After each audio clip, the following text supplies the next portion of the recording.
السلام علیکم، میں ہوں آپ کا میزبان عبدالوہاب، آپ کی خدمت میں حاضر ہوں ایک بار پھر سے نئی ویڈیو کے ساتھ۔ ناظرین، ہمارے گیسٹ ہیں آج کے شہباز بٹ صاحب، اور ہم ان سے باتیں کریں گے۔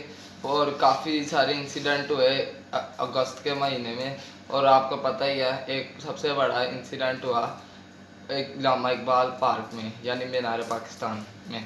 ادھر ایک عائشہ اکرم نامی کوئی ٹک ٹاکر ہیں، ان کے اوپر تشدد ہوا کافی لوگوں کا۔ آئے اپنے گیسٹ سے پوچھتے ہیں۔ شہباز بٹ صاحب، آپ یہ بتائیں کہ یہ جو عائشہ اکرم نامی پہ ایک ہوا ہے تشدد ہوا ہے، اس پہ آپ کی کیا رائے ہے؟ بسم اللہ الرحمن الرحیم۔ شکریہ عبدالوہاب صاحب۔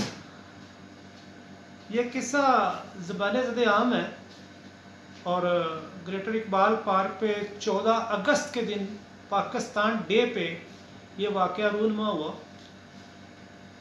اس کے پس پردہ کیا حقائق ہے، یہ تو جب تحقیقات مکمل ہو جائیں گی تو پھر پتہ چلے گا کہ کیوں پاکستان ڈے پہ پاکستان کے خلاف اس طرح کے واقعات رونما ہو رہے ہیں۔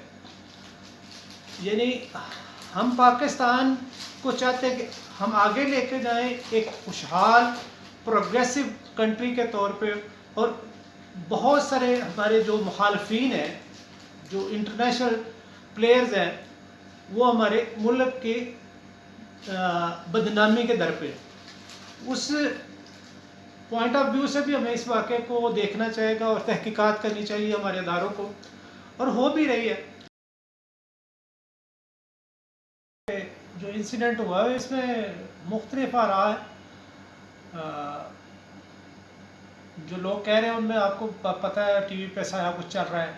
اقرار اللہ حسن نے بھی پروگرام کیا، یاسر شامی نے بھی پروگرام کیا، اور دوسرے بھی ہماری حکومت بھی اس واقعے کو ایک اینگل سے تو کم از کم دیکھ رہی ہے، لیکن ہمارے ادارے اور حکومت اس کو کئی جہتوں سے دیکھ رہی ہے۔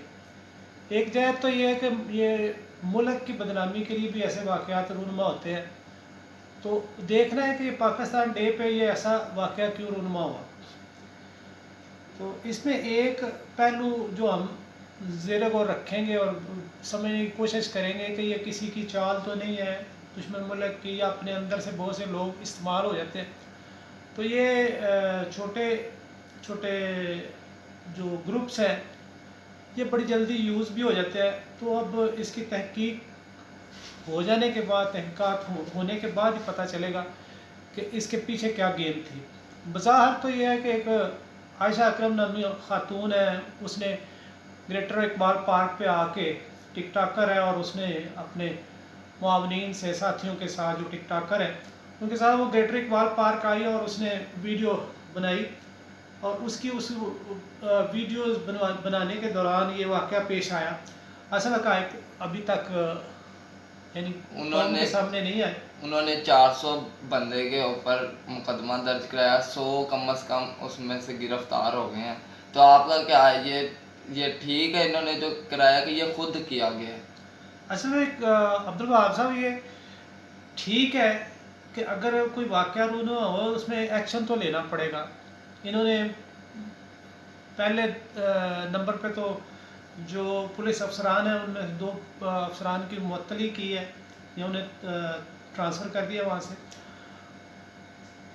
اس کے ساتھ ساتھ وہ میں نے جیسے آپ پہلے عرض کیا کہ وہ دوسرے پہلوؤں پہ بھی غور کر رہے ہیں اور گرفتاریاں بھی کر رہے ہیں، اور یعنی کہ انویسٹیگیشن شروع ہے، تحقیق شروع ہے۔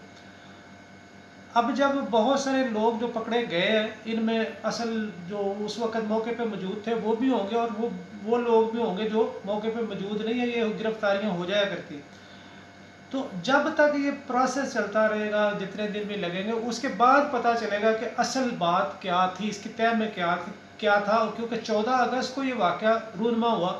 14 اگست کی رات، 15 اگست پورا دن، 16 اگست تک اس واقعے کی کوئی رپورٹنگ، کوئی FIR یا کوئی چیز منظر عام پر نہیں ہوئی۔ 17 اگست کو جا کے یہ واقعہ رونما ہوا، یعنی کہ منظر عام پہ آیا، ٹی وی پہ اس کو۔ تو آپ کو نہیں لگتا کہ یہ اب اتنا بڑا انسیڈنٹ ہو گیا، اس کے بعد یہ ٹک ٹاک پہ بین لگا دینا چاہیے؟